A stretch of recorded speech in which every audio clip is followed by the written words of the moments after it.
Good morning બાળમિત્રો. બાળમિત્રો, તમે ધોરણ 5માંથી આવી ધોરણ 6માં આવી ગયા અને ધોરણ 6માં આપણે નવા શબ્દો પરથી એક વાકેફ થવાનું છે અને નવો વિષય છે આપણો સામાજિક વિજ્ઞાન.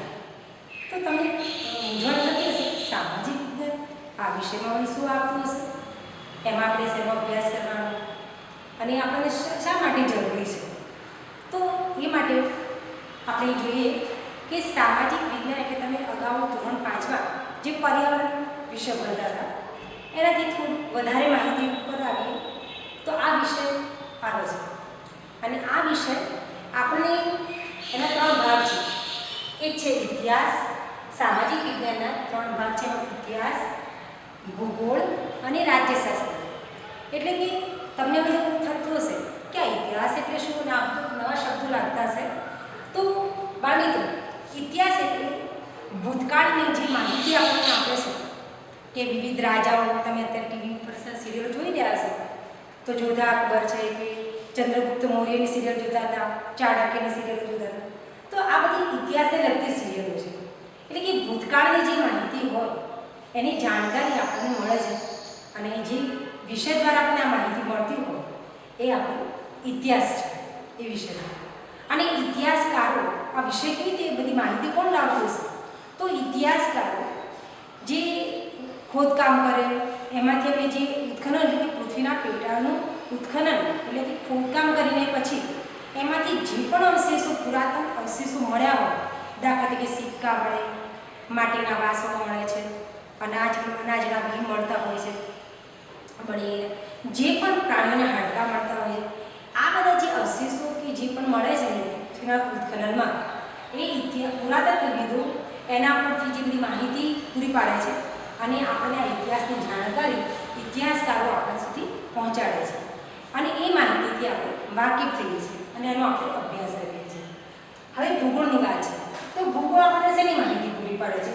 તો આ પૃથ્વી પર જે પ્રાકૃતિક વિગતો છે એટલે કે જે તે સ્થળ છે, નદી, તળાવ, સરોવરો, જંગલો ક્યાં છે, બરાબર. તો પૃથ્વી પર જે પણ આવેલી છે તે પ્રાકૃતિક વિગતો, ડુંગરો કયા વિભાગમાં ડુંગરો છે, આપણે એક સ્થળેથી બીજા સ્થળે જવું હોય, દાખલા તરીકે અહીંયાથી આપણે જગાણા જવું હોય તો કઈ દિશામાં જવું, આ દિશામાં જવું કે આ દિશામાં, તો આ બધી માહિતી આપણને ભૂગોળમાં જે આપતા નકશાઓ છે એ નકશા દ્વારા આપણે જાણી શકીએ છીએ. તો આપણે ભૂગોળમાં આ બધી જાણકારી મળે છે એટલે કે પૃથ્વી પર આવેલી પ્રાકૃતિક વિગતોની આપણને જાણકારી આપે છે. હવે રાજ્યશાસ્ત્રની વાત કરીએ કે રાજ્યશાસ્ત્ર એટલે શું? એટલે કે આપણા સામાજિક વિજ્ઞાનના વિષયમાં જ અંદર સામેલ થયેલું છે, એક પેટા વિભાગ છે. તો રાજ્યશાસ્ત્ર આપણને શું આપે છે માહિતી? તો સરકાર કે રાજ્યની વ્યવસ્થા અંગેની આપણને જાણકારી આપે છે. એટલે કે બાળમિત્રો, તમે તમારા ગામમાં ગ્રામ પંચાયત સ્થાનિક લેવલે એ સરકાર છે આપણા ગામમાં, નગરપાલિકા છે, મહાનગરપાલિકાઓ છે, બરાબર, રાજ્ય સરકાર, સંસદ ભવન છે. તો આ બધામાં જે ચાલતી વિગતો હોય કે ત્યાં શા માટે બધું નિર્માણ થયેલું છે, ગ્રામ પંચાયત શેના માટે બનેલી છે, નગરપાલિકા શેના માટે, સંસદ ભવનમાં શું ચર્ચા થાય છે, તો આ બધી જાણકારી આપણને આ વિષયમાં મળે છે. તો આમ આપણા સામાજિક વિજ્ઞાન વિષયમાં ઇતિહાસ, ભૂગોળ અને રાજ્યશાસ્ત્ર વિષયની આપણને માહિતી પૂરી પડે છે. તો આમ આપણે જે ઇતિહાસ વિશે આપણો જે પહેલો પાઠ છે કે ચાલો ઇતિહાસ જાણીએ, તમે શબ્દો પરથી જ ખ્યાલ આવી જશે. તો આપણે આમ ઇતિહાસને આપણે જાણકારી લેવાની છે, અભ્યાસ કરવાનો છે. તો આમ આપણે ઇતિહાસ એ માનવ સમાજનું અધ્યયન કરાવીને વર્તમાન કાળને આપણને સમજવા માટે પ્રયત્ન કરે છે. વર્તમાન કાળમાં આપણે કઈ વ્યવસ્થા અનુરૂપ કરીએ તો વધારે સારી રીતે આપણે એનું અધ્યયન કરી શકીએ. તો આ બધી કહેવાય છે કે ઇતિહાસ એ વર્તમાન, ભૂતકાળને વર્તમાન સાથે જોડતી કડીનું છે. તો જૂના સમયમાં જે રાજાઓએ કંઈ ભૂલ કરેલી હોય કે રાજ્ય વ્યવસ્થામાં જે ભૂલ થઈ હોય એનું પુનરાવર્તન આપણે ન કરીએ, એમાં શું સુધારો કરી શકીએ આપણે, તો એમાંથી આપણે એક સારી વ્યવસ્થા આપણે આપી શકીએ.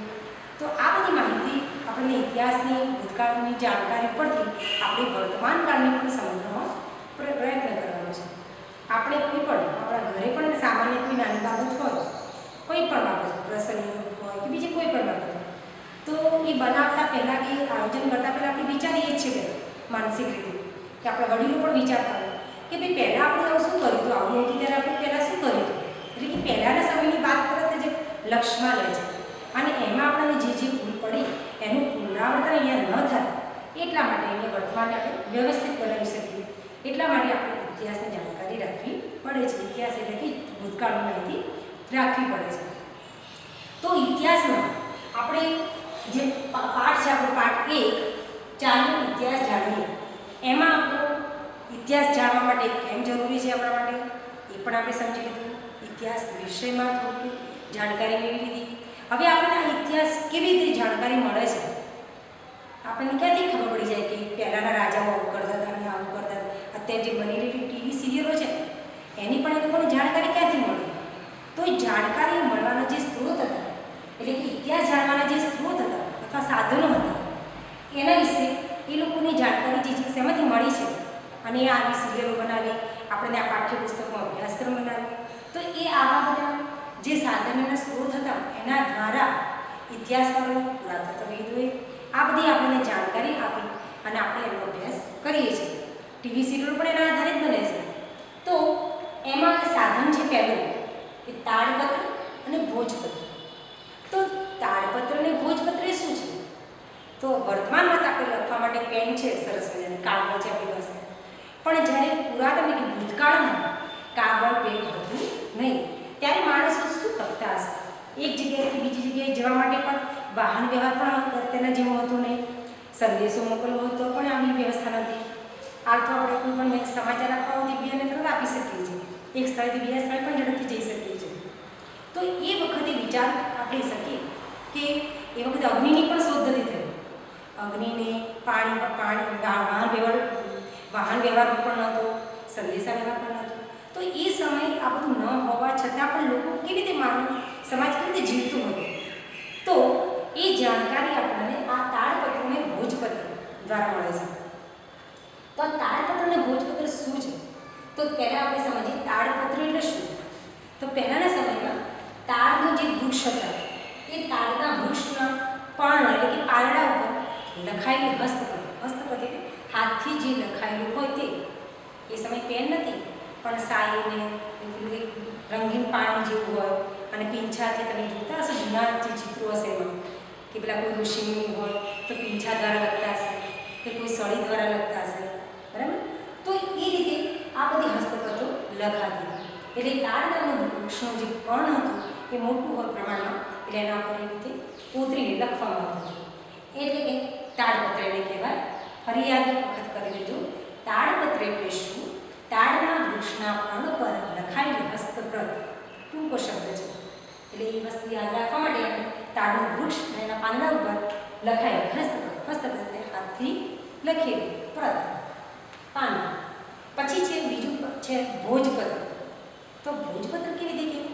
તો ભોજપત્ર હિમાલયમાં આવેલા ભુજ નામનું વૃક્ષ હતું અને વૃક્ષને પાતળી આંતરછાલ એટલે છાલ કે પાતળી હતી એ આંતરછાલ પર લખવામાં આવતી હસ્તપ્રત હતી, એના પર લખવામાં આવતું એટલે એનું નામ પડ્યું ભોજપત્ર. એ ભોજના વૃક્ષની પાતળી આંતરછાલ એટલે છાલ ઉપર લખાતું, પેલું પર્ણ ઉપર હતું, આ છાલ ઉપર હતું એ શબ્દ યાદ રાખજો બરાબર. અને એના પર લખાયેલી જે હસ્તપ્રત હોય એટલે હાથથી લખાયેલી પ્રત હોય એને આપણે ભોજપત્ર કહીએ છીએ. તો બાળમિત્રો તમે સરસ આપણી વ્યાખ્યાઓ તમને આપણે સંકલ્પના પણ કહી શકાય એને. તો આ બે નવા શબ્દો તમે યાદ કરી દેજો. તાડપત્રો અને ભોજપત્રો કોને કહેવાય, બરાબર? ક્યાંક આપણને પ્રશ્ન રૂપે પણ પૂછાય છે.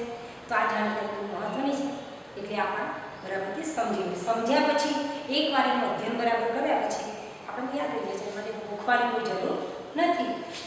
તો આ રીતે તાડપત્ર અને ભોજપત્ર એક સાધન હતું એટલે કે સ્ત્રોત હતા આપણા ઇતિહાસ જાણવા માટે. અને આ તાડપત્ર અને ભોજપત્ર આપણને ભાષા એટલે કે માનવ સમાજની એ સમયનો માનવ સમાજની ભાષા અને એમની જીવન જીવવાની જે પદ્ધતિ હતી એની આપણને જાણકારી આપે છે કે એ બધી લોકો કેવી રીતે જીવતા હશે, આ બધી વ્યવસ્થા વગર કેવું એમનું જીવન હશે, એ શું કરતા હશે, એ શું ખાતા હશે, ક્યાં રહેતા હશે. ગુફામાં રહેતા હતા પહેલાં માણસો, ઘર મકાન હતું નહીં એટલે શું કરતા, ક્યાં રહેતા, રહેઠાણ ક્યાં કરતા?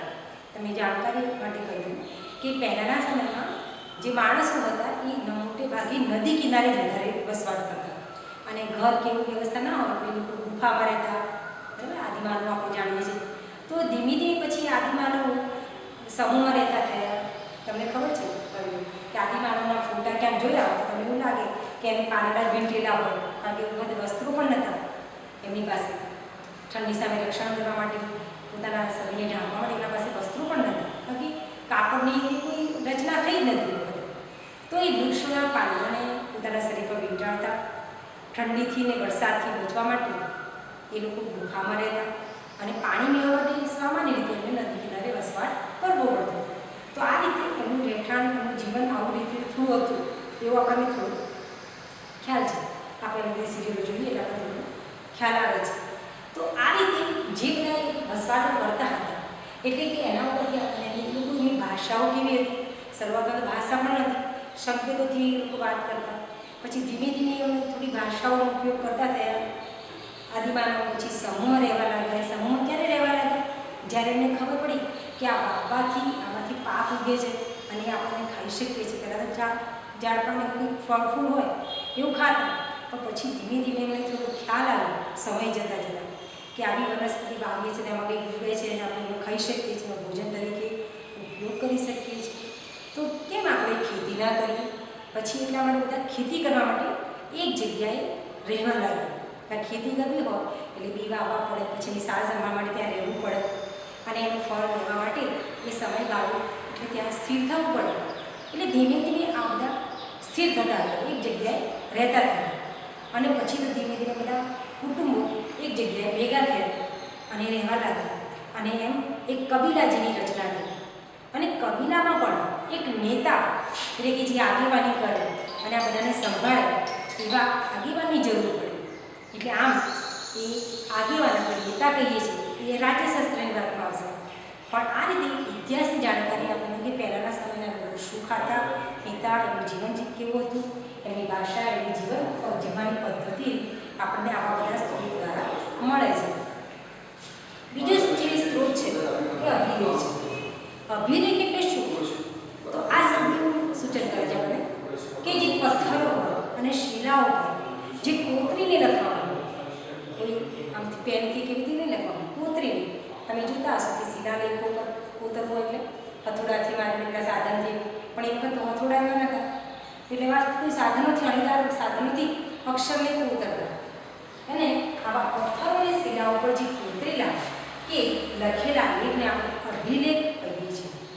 ફરીવાર યાદ રાખજો, અભિલેખો એટલે પથ્થરો અને શિલાઓ, મોટી મોટી શિલાઓ હોય ડુંગર પર, તો એવી શિલાઓ પર કોતરીને લખેલું કાં તો લખેલું હોય, ઘણીવાર પેન વખત રંગીનથી લખેલું પણ હોય, તેવા લખેલા લેખને અભિલેખ કહેવાય છે. હવે આવા અભિલેખો કેમ લખતા હતા?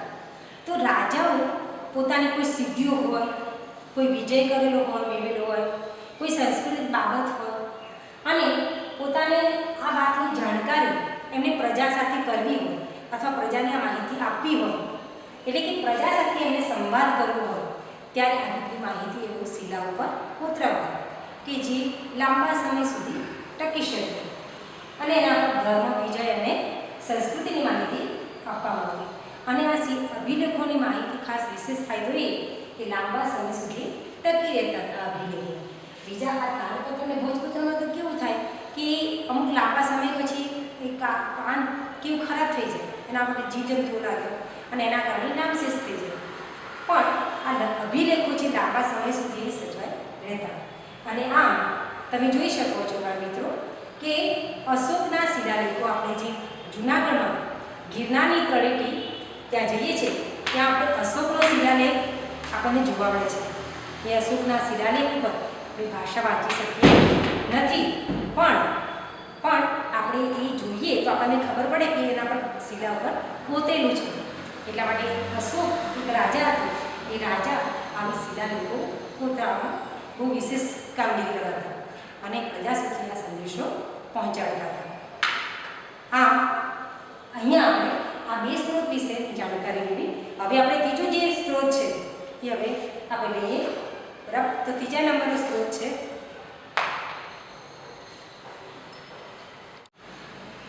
હા. તો બાળ મિત્રો, આપણે જે ત્રીજા ઇતિહાસ જાણવાનો જે સ્ત્રોત હતો એમાં ત્રીજા નંબરનું જે હતું તામ્રપત્ર. તામ્ર શબ્દ ઉપરથી જ આપણને ખ્યાલ આવી જાય. તાંબુ એનો અર્થ થાય છે. તો તાંબાના પતરા પર જે કોતરીને લખવામાં આવતું જે લખાણ હતું એને આપણે તામ્રપત્ર કહીએ છીએ. બરાબર ધ્યાન રાખજો બાળ મિત્રો. તાડપત્ર અને તામ્રપત્ર બંનેમાં ભેદ છે. તામ્રપત્ર એટલે તામ્ર એટલે તાંબુ થાય. એટલે તાંબાના પતરા ઉપર કોતરીને લખવામાં આવતું જે લખાણ હોય એને આપણે તામ્રપત્ર કહીશું. તો આ તામ્રપત્ર ઉપર શું લખવામાં આવતું? તો જે તે સમયના રાજાઓ એમના રાજ્ય વહીવટની એટલે ધર્મની અને વહીવટતંત્ર અને દાનની જે માહિતી હોય એ આ તાંબાના પત્રો પર લખવામાં આવતી. એ પણ વર્ષો સુધી ટકી શકતી હતી, કારણ કે એના પર નામ શેષ ના થઈ જાય, જીવજંતુ એને નાશ પામવાની ના શકે. એટલા માટે આવી બધી માહિતીને તાંબાના પત્રો પર લખવામાં આવતી હતી. આ બધા જે તામ્રપત્રો છે આપણા ગુજરાતમાં કેટલીક એવી સંસ્થાઓ છે જેમાં એને સાચવીને રાખવામાં આવેલા છે. તો બાળકો, તમે પણ આવા સ્થળોએ જાઓ ત્યારે અચૂક જોજો. બરાબર. આપણે આવી પ્રવાસ પણ ગોઠવી શકીએ છીએ એવા સ્થળોએ કે જે આપણી મુલાકાત લઈને આપણને આવા અભિલેખો અને એની જાણકારી આપણને ક્યાં જોવા મળે છે, જે આપણે એને સમક્ષ જોઈ શકીએ કે કેવા હોય, ખરેખર હકીકતમાં કેવા હોય. તો આવા બધા જે પુરાતન સમયના તાળપત્રો તામ્રપત્રોને એમાં તામ્રપત્રો ખાસ શિલાલેખો પણ છે ત્યાં ક્યાં એવા ગુજરાતમાં આવેલી એવી જે સંસ્થાઓ છે, પાટણમાં આવેલી છે હેમચંદ્રાચાર્ય લાઇબ્રેરી, ત્યાં પણ સાચવેલા છે. અમદાવાદમાં આવેલી LD ઇન્સ્ટિટ્યૂટ ઓફ ટેકનોલોજી ભોજ્ય અધ્યયન સંશોધન વિભાગ વિદ્યાભવન એ પણ અમદાવાદમાં આવેલું છે. શ્રી મહાવીર જૈન આરાધના કેન્દ્ર જે કોબા એટલે કે ગાંધીનગર પાસે આવેલું છે, જૈન મંદિર છે ત્યાંની બાજુમાં ત્યાં અધ્યયન કેન્દ્ર છે, ત્યાં બધા સચવાયેલા છે.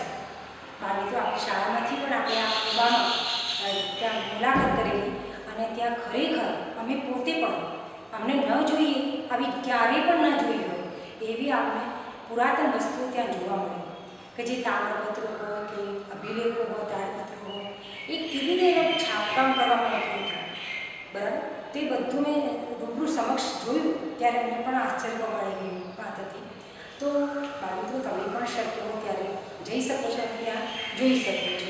તો આ બધા ઉપરથી આપણને એ જાણકારી તે સમયની ધર્મ, સંસ્કૃતિ અને એ રાજાઓની માહિતી આપણને મળતી હતી. હવે એના પછીની વાત છે આપણે સિક્કા. તો સિક્કા પણ એક ઇતિહાસ જાણવાનું મહત્વપૂર્ણ સ્ત્રોત કહેવાય છે, એ સાધન કહેવાય છે. સિક્કા એટલે આપણે જોઈએ છે ને આપણા નાણાંના જે સિક્કાઓ છે એવા સિક્કા. તો પુરાતન સમયમાં સિક્કાઓ હતા અને ધાતુ ઉપર છાપકામ કરવામાં આવતું હતું. તો એ સિક્કાઓ પરથી પણ રાજાઓનું નામ, ધર્મની, સંસ્કૃતિની માહિતી આપણને મળી જાય છે. અને આ સિક્કાઓમાં પણ ઈસવીસન પૂર્વે 5મી સદીના જે પંચમાંક સિક્કાઓ હતા, પંચમાંક સિક્કાઓ, અને પંચમાંક સિક્કાઓ સૌથી જૂના સિક્કા હતા. પંચમાંક સિક્કા એટલે શું?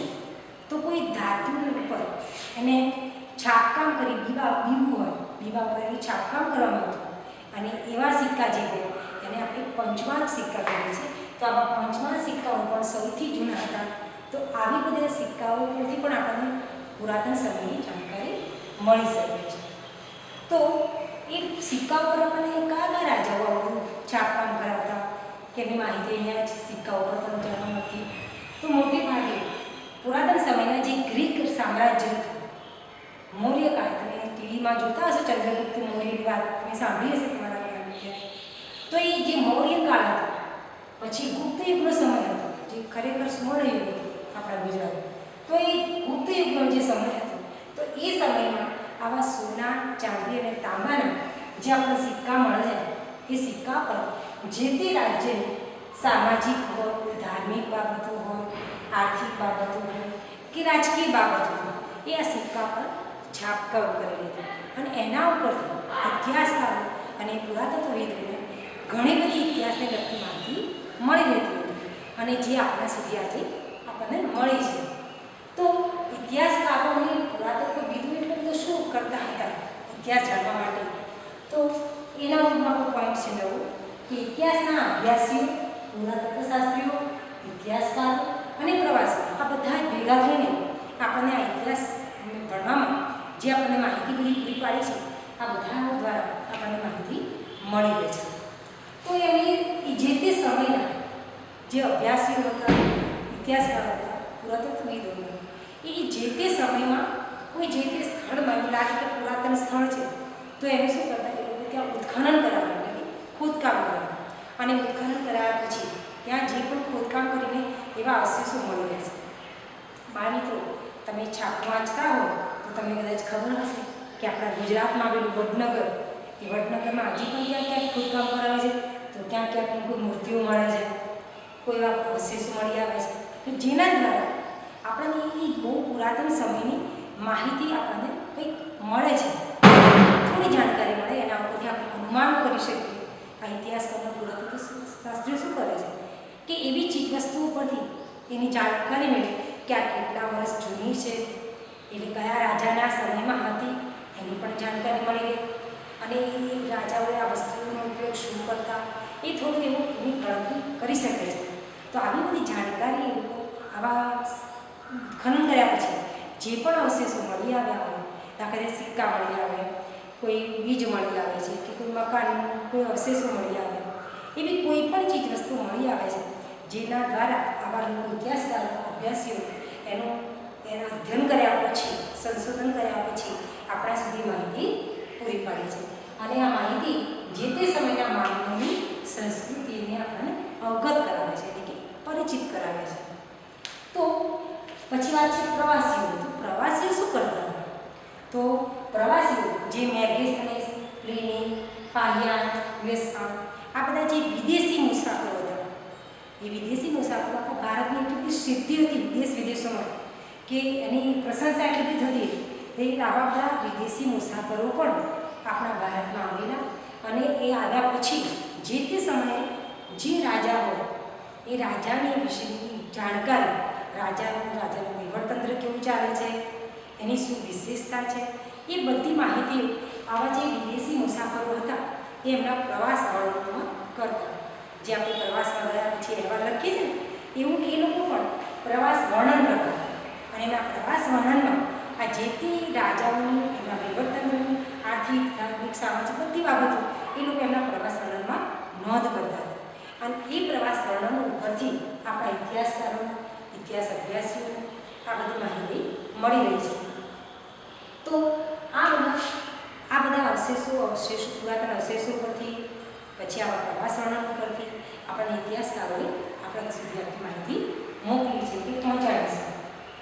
એ વખતની જે માહિતી આપણે મળી રહી છે એના ઉપરથી આપણે એવું કહી શકીએ કે ઉત્તર પશ્ચિમ, એટલે કે પાકિસ્તાનનો જે ભાગ છે ને, એ ભાગમાં ઉત્તર પશ્ચિમ ભારતમાં જે સિંધુ નદી છે, જે પાકિસ્તાન, પંજાબ, જેમાં ભારતના નકશામાં જોશો ને તમને ખ્યાલ હશે કે નદી ક્યાંથી વહી જાય છે. તો ઉત્તર ભારતનો નકશો છે ઉત્તર ભાગમાં, અને એમાં ઉત્તર અને પશ્ચિમ એટલે કે પાકિસ્તાનના ભાગમાં આ એક સિંધુ નદી હતી. અને આ સિંધુ નદીના કિનારે જે પાંગરેલી મહાન સભ્યતાના જે દર્શન થાય છે એ ખરેખર વિશેષ છે. પહેલાંના સમયમાં ઉત્તરમાં જ અને નદી કિનારાના ભાગમાં જ માનવ વસવાટ વધારે કરતા હતા. એટલે એ આપણને આવી બધી માહિતીઓથી આપણે આપણી સમક્ષ એ ભૂતકાળને જીવંત રાખે છે. તો આ ઇતિહાસ આપણને ભૂતકાળની જે માહિતી હોય એ આપણા સમક્ષ આપણને ભૂતકાળને જીવંત રાખે છે.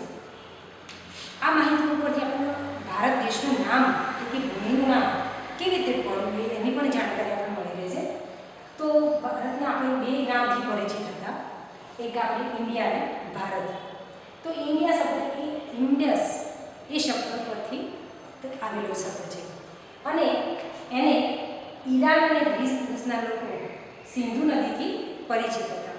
એટલે ભારત, એ લોકો ઈરાનના લોકો જે હતા એને ઇન્ડોસ કહેતા, અને ગ્રીસ દેશના લોકો ઇન્ડસ કહેતા હતા આપણા ભારતને.